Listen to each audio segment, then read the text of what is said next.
Hello, and this is going to be for the positive resolutions for the World Congress. At least that's what I'm going to explain to you.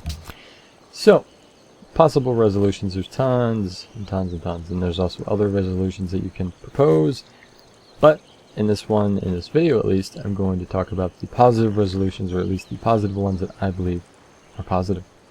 So, world leader. Designated world leader. If a civilization receives support from enough delegates in the Congress, that leader will attain diplomatic victory. The number of delegates needed depends on the number of civilizations and city-states in the game. It can be seen on the World Congress screen. If no civilization receives enough support to win, the two civilizations who receive the most support permanently gain additional delegates to use in the future sessions. Man, cannot talk.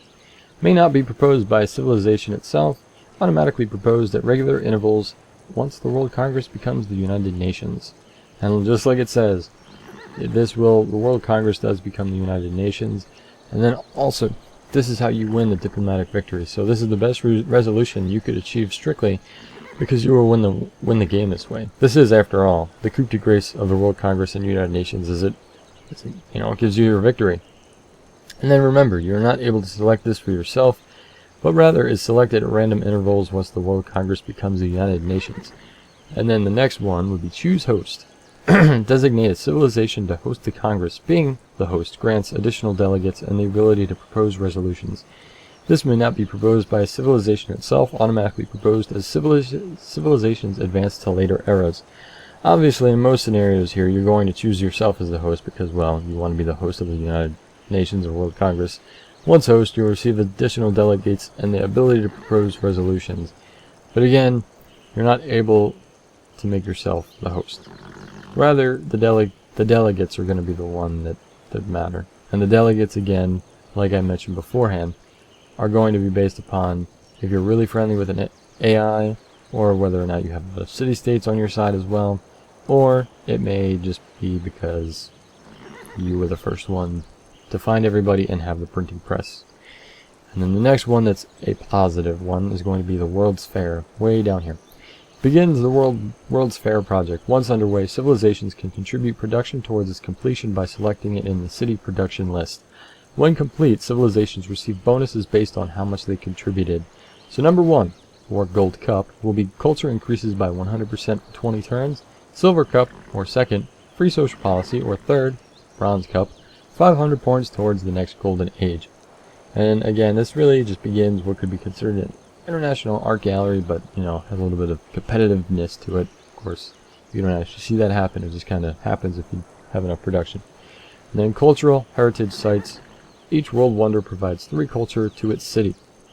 And it's kind of self-explanatory, but this may be more of a detriment to those who do not have any wonders whatsoever, and obviously a huge advantage to those who have many wonders, if not all of them in their possession. Huge advantage to those striving towards a cultural victory or just want more social policies as well. In the natural heritage sites, each natural wonder provides +5 culture when worked. And again, this is situational resolution, but very good if you've got multiple natural wonders in your borders, if you're really big as well.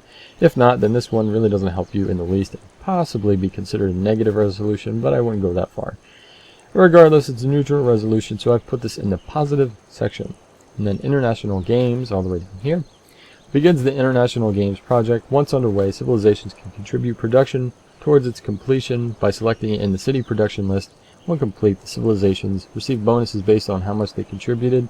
Gold Cup, or number 1, tourism increases by 100% for 20 turns, free social policy. Second place, or Silver Cup, +3 happiness, one-time increase of 30 influence with city-states. Third Cup, or Bronze Cup, third place, +3 happiness, and available once any civilization discovers the radio. So, this would be considered a World Cup, Olympics, etc. in relation to a real-world correlation. It's also similar to the World's Fair resolution. Remember that this is a later resolution that you were able to choose from. Again, you're going to need radio, so this is more or less delving into like the industrial era, modern era sort of thing. So it's a very good resolution to pass if you get any place, but obviously the best if you get first place as well. It's something that nobody really argues about as far as civilizations or multiplayer games go. A lot of people will be for it and they won't be against it, so it's nice that that's in there too. And then the next one will be the International Space Station begins the International Space Station project. Once underway, civilizations can contribute production towards its completion by selecting in the city production list. When complete, civilizations receive bonuses based on how much they contributed. Number 1, International Space Station Wonder appears in the capital, +1 production from scientists, and +1 science from engineers. Great scientists provide 33% more science when used to discover new technology, and may only be built in collaboratively through the World Congress. Understand that number 1 is really number 1 for anybody. That's actually going to be a world wonder that you have. That's pretty much what I just described there. And then second place is a free great scientist. And then third is a one-time research boost. And available once any civilization discovers satellites. So this one is very far in. You won't be getting this till way later in the game anyhow, so don't worry about that free great scientist or research boost, because it won't come till way later. So to those looking for almost a guaranteed win in scientific victory, which this kind of does, look no more. If you're able to contribute the most, then chances are you're set for science. Just hope to hold it all and nobody attacks you. Civs contribute production towards its completion, like I mentioned, and it's a fantastic resolution to delegate with. Plus, it's the way you should win scientific victory, if you are able to do that. Either that or somebody come up behind you.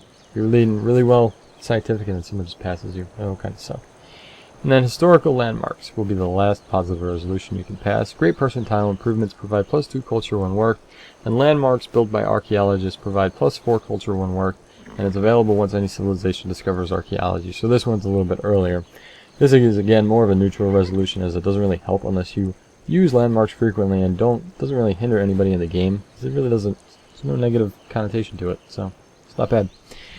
So please rate, subscribe, and comment. I thank you for watching the video. In the next video, I'm going to describe and talk about the negative resolution. So please join me and just read along and have this video running. I think it's wonderful. So please do that. Again, please rate, subscribe, and comment.